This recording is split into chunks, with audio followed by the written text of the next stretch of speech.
कैसा है तू और हमारा देश कैसा है? इस वीडियो को देख वैसा ही जैसा आप छोड़ के गए थे। अच्छी यानी कि हम अभी भी अंग्रेजों के गुलाम हैं? नहीं, अंग्रेजों से तो हमें 1947 में ही आजादी मिल गई थी। अच्छा, तो अब तो हमारे अपने लोग देश चलाते होंगे ना? हाँ, तब तो देश काफी आगे बढ़ गया होगा। जब हमारे अपने लोग देश चला रहे हैं तो गरीबी और भ्रष्टाचार का तो नाम ही नहीं होगा। सबको बराबर हक दिया जाता होगा, किसानों और मजदूरों का अच्छा ध्यान रखा जाता होगा ना? नहीं, ऐसा तो कुछ नहीं है। तो कैसा है बताना मुझे। कैसे हमारे अपने नेता, हमारे आजाद भारत के नेता, 100 साल हो गए मुझे गए हुए, बताना। हमारे अपने नेता वो तो अपनी जेबें भरने में लगे हुए हैं। आने वाली 7 पीढ़ियों को नहीं बल्कि 700 पीढ़ियों को ना कमा कर खाना पड़े उस चीज के इंतजाम में लगे हुए हैं। तो तुम लोग क्या कर रहे हो और हमारे देश का युवा क्या कर रहा है? हम लोग तो इंस्टाग्राम पर रील्स देखने में बिजी हैं। यानी कि हमारी कुर्बानी का देश के लोगों पर कोई असर नहीं पड़ा।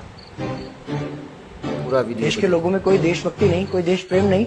नहीं, ऐसा नहीं है। आपके लिए और देश के लिए बहुत प्रेम है भारत के लोगों के दिलों में। हर 15 अगस्त और 26 जनवरी को तिरंगा फहराते हैं, पूरे जोश के साथ भारत माता की जय बोलते हैं और आपकी डीपी भी लगाते हैं। और भारत और पाकिस्तान के क्रिकेट मैच के दौरान तो हमारी देशभक्ति पीक पर होती है। तुम इसे देशभक्ति समझते हो? तो फिर क्या है देशभक्ति? अगर तुम्हारी देशभक्ति समाज को सुधारने में, गरीबों को अच्छी शिक्षा या बराबर का हक नहीं दिलाती तो कोई काम की नहीं है तुम्हारी देशभक्ति। भ्रष्ट नेताओं और सरकार के खिलाफ आवाज उठाओ, लोगों को एकजुट करो।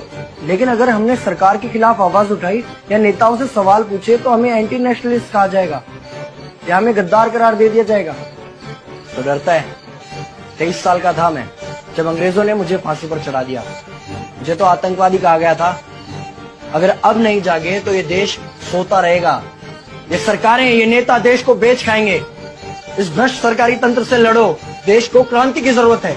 क्रांति यानी कि हमें हथियार उठाने होंगे, बंदूकें उठानी होंगी जैसे आपने उठाई थी। नहीं, हमारी क्रांति विचारों की थी। जब अंग्रेजी हुकूमत ने हमारी आवाज नहीं सुनी तो हमने और जोर से आवाज लगाई और अपने विचार रखे। और क्रांति केवल सत्ता को बदलने तक सीमित नहीं है, बल्कि इस भ्रष्ट अन्यायी तंत्र को जड़ से उखाड़ कर फेंकना है। पर ये होगा कैसे? अपने आसपास से शुरुआत करो। जो भी तुम्हें भ्रष्ट नजर आए उसके खिलाफ आवाज उठाओ, एक्शन लो। तुम्हारे टैक्स का पैसा नेताओं की जेब में जा रहा है, हिसाब मांगो। अपने वोट का सही इस्तेमाल करो।